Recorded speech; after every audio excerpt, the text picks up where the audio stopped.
वो चीजें जो लोगों के लिए काम कर सकती है, जो लोग खुद से कर सकते हैं अपने लिए, और उससे वो करोड़पति बन सकते हैं, पैसा कमा सकते हैं। देखिए, आपने करोड़पति बनने का सवाल किया है, प्रश्न किया है, तो मैं आज आपको एक ऐसा उपाय बताने जा रहा हूं जो आपके शास्त्रों में लिखा हुआ है। सालों से ऋषि मुनि करते थे और वो राजा महाराजाओं को बताते थे, तो इस वजह से उनकी सत्ता चलती थी, उनका धन के भंडार लग जाएंगे। अगर आप इसको करेंगे तो आपके धन के भंडार लग जाएंगे। आपको अपने इष्ट देवता के मंदिर में जाके 5 चीजें बोलनी है बस। अगर ये 5 शब्दों का उच्चारण आप कर लेते हैं तो आप देखना 41 डेज से पहले पहले आपको लाभ होना शुरू हो जाएगा। जब आप अपने इष्ट देवता के मंदिर में जाते हैं, वहां पे आसन वगैरह लगाते हैं, अपने घर में या बाहर शिवालय में कहीं भी करते हैं, आप उनसे जो कृपा मांगते हैं वो कृपा मांगने का प्रोसेस चेंज करो। आप क्या बोलो, हे प्रभु, हे माई, हे देवता, जो भी आपके हैं, कि आप मेरा कल्याण करें। कैसे कल्याण करें? अपनी अनुग्रह शक्ति से, अपनी तिरोधान शक्ति से, अपनी क्रिया शक्ति से, अपनी ज्ञान शक्ति से और अपनी इच्छा शक्ति से। अनुग्रह, तिरोधान, ज्ञान, इच्छा और क्रिया शक्ति। अगर ये आप बोलना शुरू कर देंगे तो आपके 5 महाभूत ही आपको धन देने लग जाएंगे। आज तक YouTube पे किसी ने नहीं बताया, और ये हमारा 15 साल का पर्सनल एक्सपीरियंस है। जब जब मांगा घंटों घंटों में मिला है। इसको करके देखिए, आप कल से शुरू कर दो इसको। और किस टाइम करना है? कोई टाइम नहीं है। आप या तो सोने से पहले बोलें या जगने के बाद बोलें। इसका मतलब है ये है, या तो निश्चित काल में बोले, रात को सोने से पहले, या फिर आप बोले मॉर्निंग में ब्रह्म मुहूर्त में, या जब भी आप उठते हैं तब। सारे की सारे मैनिफेस्टेशन इसके सामने फेल हो जाएंगे। अगर आप ये उपाय नहीं करना चाहते तो दूसरा उपाय मैं आपको बताता हूं जो आपको बहुत ज्यादा सूट करेगा।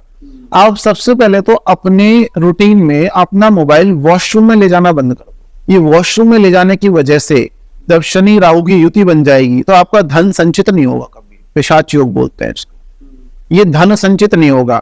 और इसके साथ साथ हर शुक्रवार को आप भगवान शंकर के मंदिर में जाके शिवलिंग पर अनार का रस चढ़ाना शुरू करें। अनार मतलब संस्कृत में बोलते हैं दाड़िम। अगर उसका पोमेग्रेनेट, अनार का रस घर पे निकाल लीजिए, थोड़ा सा बाहर से ना लें, अशुद्ध होता है वो, ठीक है। उसको आप भगवान शंकर पे चढ़ाने, अर्पित करना शुरू करें। शुक्रवार को आपके घर में गड्डियां बरसेंगी, नोट बरसेंगे, 10 दिशाओं से, 4 दिशा से नहीं, 10 दिशाओं से नोट बरसेंगे। नहीं उपलब्ध अनार का रस तो गन्ने का रस चढ़ाएं, वो भी वही काम करेगा। अगर ये उपलब्ध नहीं है तो फिर आपको ओरिजिनल गुलाब का इत्र चढ़ाना पड़ेगा। ओरिजिनल गुलाब का इत्र बहुत मुश्किल से मिलता है, देसी गुलाब का इत्र। या तो ये चढ़ाए, गन्ने का रस, अनार का रस या ओरिजिनल गुलाब का इत्र शुक्रवार के दिन आप चढ़ाएं। 3 शुक्रवार में आपको पता लग जाएगा क्या रिजल्ट इनका मिलेगा। ये सारे 15 साल से किए जाने वाले उपाय हैं जो हम लोगों को बताते हैं, हम खुद भी करते हैं। मैं भी शुक्रवार शिवालय जाता हूं, मैं भी करता हूं ये उपाय, क्योंकि धर्म तो सबको प्रिय है ना, इसीलिए। तो यहीं से एक क्वेश्चन मेरे दिमाग में आया है कि दाढ़ी रखनी चाहिए या नहीं रखनी चाहिए। कई लोग कहते हैं दाढ़ी नहीं रखनी है, कई लोग कहते हैं दाढ़ी रखो। देखिए, जन्म पत्रिका का विश्लेषण इसमें आवश्यक है। सबसे पहले आप ये ध्यान रखिए कि बुधवार के दिन आप जब बालों में ऑयल लगाएं तो बुधवार या शनिवार को लगा सकते हैं। शेविंग आप कराएं तो शुक्रवार चूज करें, आप शुक्रवार को करवाएं। देखिए, फ्रेंच कट जो दाढ़ी होती है ना, मैंने गौर किया था, मेरा खुद का रिसर्च है कि बहुत बड़े बड़े जो बिलियनियर्स हैं, बिजनेसमैन हैं, उनकी फ्रेंच कट दाढ़ी नहीं है, या तो क्लीन शेव है या फिर उनकी दाढ़ी नॉर्मल जैसे आपकी हमारी जैसी है, ठीक है। अब इसका लॉजिक क्या है? ये हमारा शनि है, ये जो पार्ट है, ठोड़ी वाला पार्ट है, ये शनि के अंतर्गत आ जाता है, और बाल हमारे शनि और केतु से संबंधित हैं। हमारे शास्त्रों में लिखा गया है कि यहाँ की जो बाल है वो शनि केतु की युति बना देते हैं, शापित योग बना देते हैं, तो ये आपको नुकसान दे जाता है और लोगों को पता भी नहीं होता। लेकिन अगर आप ये कपोल बोलते हैं इनको, कपोल मतलब चिक्स, अगर यहां पर आप रखते हैं तो ये शुक्र का एरिया है और शुक्र और शनि की मित्रता है, तो ये आपका राजयोग बना देता है। तो आप अगर शेविंग ना रखना चाहें पूरी तो बहुत अच्छा है, उससे बुद्ध आपका अच्छा हो जाएगा। बुद्ध ग्रहों का राजकुमार है, राजकुमार की तरह रहेंगे। और दूसरा करोड़पति बनने का उपाय सुनो। और अगर हमसे कोई पूछता है कि आचार्य जी आप बन गए करोड़पति, कई लोग बोलते हैं कि आप हमें बता रहे हैं, तो क्या धन से ही व्यक्ति करोड़पति होता है?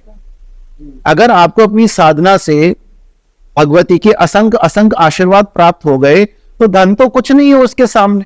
और जहां तक करोड़पति बनने की बात है, हाँ, we have achieved that target, मेहनत के द्वारा, कर्म के द्वारा, भक्ति के द्वारा और माई की कृपा के द्वारा, भगवान शंकर की कृपा के द्वारा। तो आप या तो क्लीन शेव रखें, अगर आपका बुद्ध अच्छा है, बुद्ध को अच्छा करना है तो ठीक है, आप क्लीन शेव रखें, थोड़ा थोड़ा फिटकरी के पाउडर से पेस्ट बना के करना शुरू करें, फिटकरी के पाउडर से, ठीक है।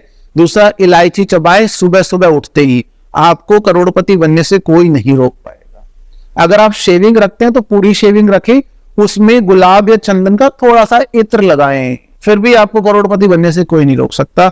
मैं उपाय आपको वो दे रहा हूं जो इसमें आपका 1 रुपया भी नहीं लगता।